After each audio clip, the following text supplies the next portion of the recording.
আজকে আজকে যে পরিস্থিতি হয়েছে ক্যাম্পাসে, অ্যাটলিস্ট আপনারা যদি কেউ দেখতেন, বিশ্বাস করেন আপনারা সারা জীবনের জন্য এই ছাত্রলীগ জিনিসটাকে যে কি পরিমাণ ঘৃণা করতেন বা ভয় পাইতেন আপনারা জানেন না।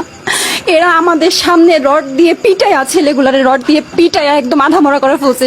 তারা এসে আমাদের পেছনে লুকাইছে, আমাদের বোরকার পেছনে, আমাদের ওড়নার পেছনে লুকায় বলে, আপু আমাদের একটু লুকায় রাখেন, আমাদের ওরা মাইরা ফেলবে, আমাদের বাঁচান আপু বাঁচান। আমরা তাদের ওড়না দিয়ে বোরকা দিয়ে লুকায় রাখছি, সেইখান থেকে আমাদের ধাক্কা দিয়ে ফেলে দিয়ে তাদের বের করে আবার মাথায় রড দিয়ে মারছে।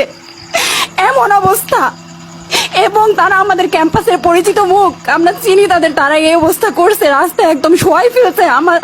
আমাদের হলের মেয়েদের বুকে বড় বড় যে আসতো ইট, এই ইটগুলো বুকে ফেঁকে দিছে, মানে একদম পুরো বুকে লাগছে, এরকম জামা কাপড় ছিঁড়ে ফেলছে, এত বাজে অবস্থা। অথচ আমার ব্যাচমেট, আমরা যাদের সাথে ক্লাস করি, একসাথে বসি, আমি তাদের একটা কথা বলতে দেখি না এগুলো নিয়ে, একটা কথা না। এবং তাদের নিউজ ফিডে গেলে দেখবেন তারা এখন এগুলাই সাপোর্ট করে যাইতেছে। কিচ্ছু বলার নাই। আমি আমি কেমনে যাই এই মানুষগুলোর সাথে, এত বছর ক্লাস করছি, বা আমি আরো 6টা মাস কিভাবে ক্লাস করবো আমি জানি না।